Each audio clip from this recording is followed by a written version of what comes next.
Добродојдовте на симулацијата на изборниот процес, односно изборниот ден организиран од Државната изборна комисија. За прв пат во нашата држава се въведува биометриско идентификување на гласачите. Поради таа цел, денеска сте повикани затоа што сакаме да го искористиме вашето присуство, за да известиме по широката јавност што се ги очекува денот на изборите. Меѓутоа, битно е дека секој гласач при прибувањето што треба да направи, треба да ги дезинфикува своите раце. Откако врши дезинфекција на рацете, продолжува првиот чекор, а тоа е пробувањето на идентитетот на гласачот според документот за лична идентификација.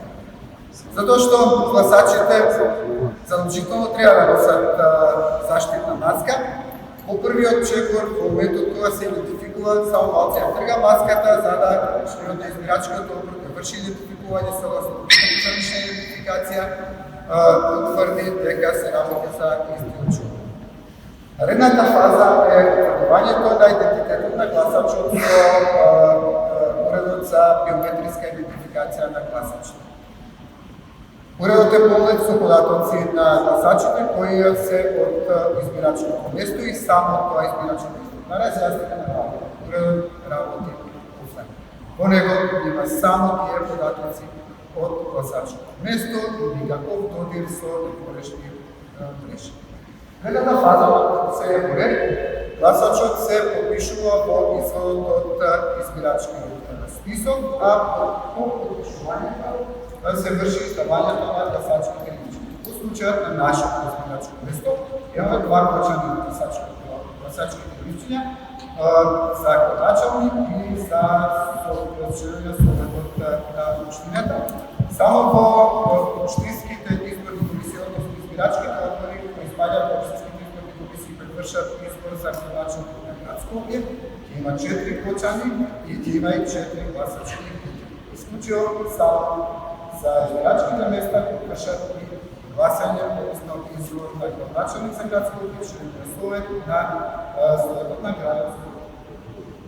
При издавањето на гласачките листиња, член правото за гласачките листиња ја објаснува и техниката на гласање, со тоа што објаснува дека гласањето се врши со заложување на редниот број предвиден и презимето на носителот на листата, согласно гласањето на Државната изборна комисија. Гласањето се врши исклучиво поради гласачките права, откако се спроведува гласањето, гласачкото листче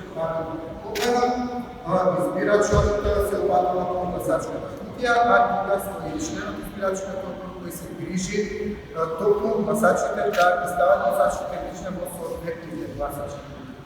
Гласачот остварува своето право на глас, тоа што гласачкото се спушта во кутијата и после се враќа кај избирачкиот одбор да го земе документи за лична идентификација и го напушта гласачкото место.